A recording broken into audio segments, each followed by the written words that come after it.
Hello, DeSoto. Welcome to this edition of Mayor's Minutes. Thanks for tuning back in for a quick recap of what happened at our March 20th City Council meeting. Let's dive into some highlights from the meeting. First, we considered a rezoning request for our 38-acre property at Evening Star Road and 103rd Street. The site had previously been annexed into the city and was zoned commercial, but we approved a rezoning to light industrial to support development for future concrete plant and other businesses at this location. Of course, additional infrastructure improvements will be needed in the area. Those are in the pipeline.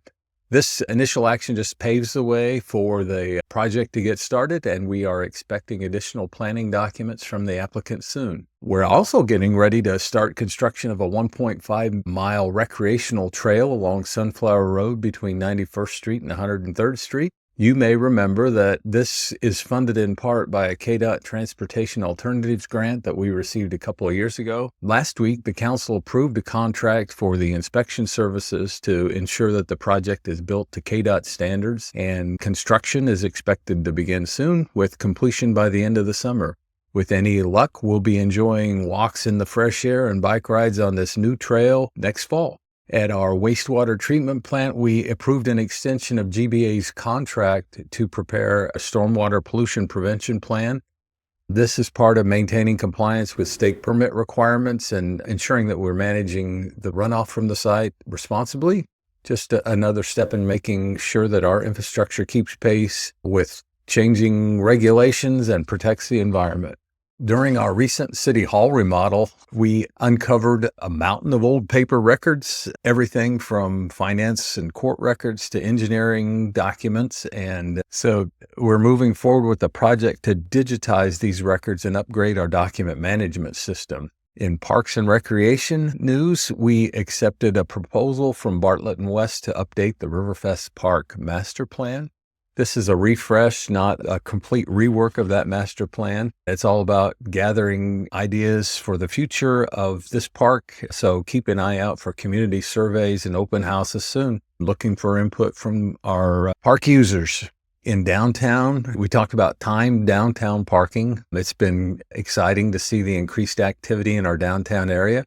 And we want to make sure we're supporting all of our local businesses. So to that end, we passed an ordinance establishing timed parking in a few key spots near two retail businesses on 83rd Street and by the food pantry down here at City Hall.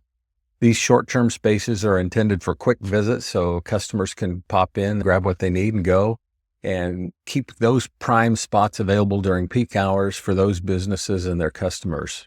And finally, we got an update on one of our busier intersections, permanent traffic signals for Lexington and Commerce and for the K10 eastbound off-ramps. So if you've driven through that area recently, you've probably seen the construction and maybe experienced a few delays, but here's what's going on. Back in 2023, when KDOT widened Lexington Avenue as part of the larger effort to handle the traffic generated by the coming Panasonic project and the Astra Enterprise Park, as part of that, the old permanent signal at Lexington and Commerce had to be removed, and a temporary span wire signal was installed at that intersection, and a new span wire signal was installed at those eastbound off-ramps at Lexington. And while those temporary signals have served us well through the construction phase, they are not a long-term solution. So we've been working with KDOT and the contractors to make sure that we got the permanent signals in before they moved off the project. So now the crews are working on this new modern signal system that's going to include the new poles, lights, mast arms, the new signal heads, vehicle detection, ADA compliant pedestrian crossings, and improved signal coordination between the two intersections. So if everything stays on track, the new signals will be operational by the end of May, 1st of June, and certainly be in place and operational before school starts next fall. We're hoping these upgrades will help manage traffic safely and efficiently for years to come.